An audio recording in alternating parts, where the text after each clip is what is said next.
Ini urusannya adalah urusan dengan musuh Allah Ta'ala. Hadis yang terakhir, kata Nabi SAW, innal yahuda qad sami'u dinahum, sesungguhnya Yahudi sudah bosan dengan agama mereka. Wa innahum qaumun hasadun, dan mereka adalah kaum yang sangat hasad kepada kita umat Islam, terutama dalam 3 perkara. 1, raddis salam. Kebiasaan kita umat Islam kalau ketemu saling ngucapin assalamualaikum, dibalas waalaikumsalam. Itu Yahudi nggak senang, Pak.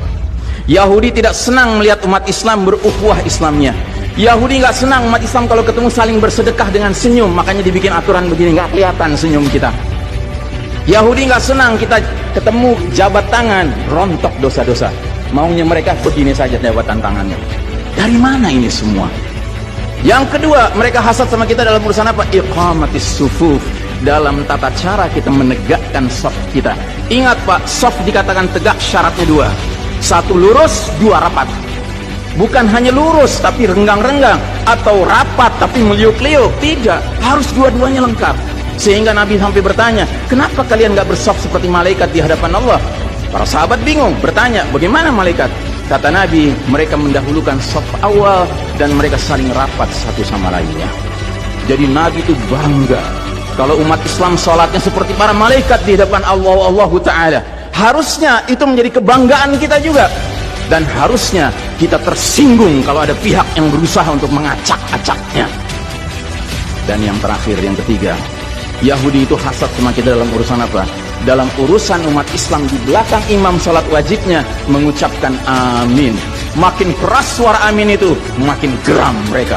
Karenanya mereka bikin aturan, sempat 2 bulan masjid ditutup-tutup sama sekali, nggak terdengar suara amin dari jamaah karena nggak ada yang boleh ke masjid.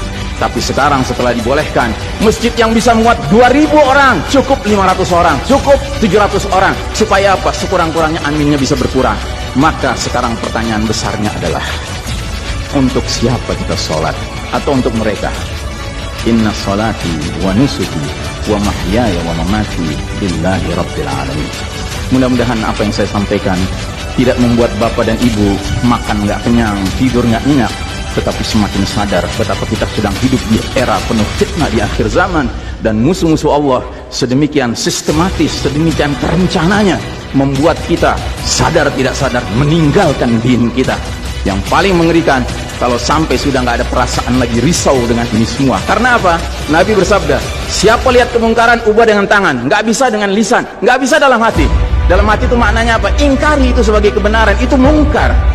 Dan itu kata Nabi selemah-lemahnya iman. Sehingga di hadis yang lain kata Nabi, kalau mengingkari saja sudah nggak ada, udah nggak ada iman sama sekali.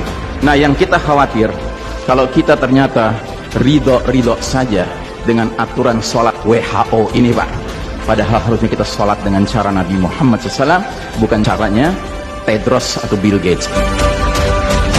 Kepada jamaah, inilah nasihat dari hati yang paling dalam kepada saudara-saudara yang saya cintai karena Allah, yang kita sama-sama bersalawat, kita sama-sama mengharapkan air dari telaga Nabi, tapi boleh jadi nggak semua kita ngerti apa yang harus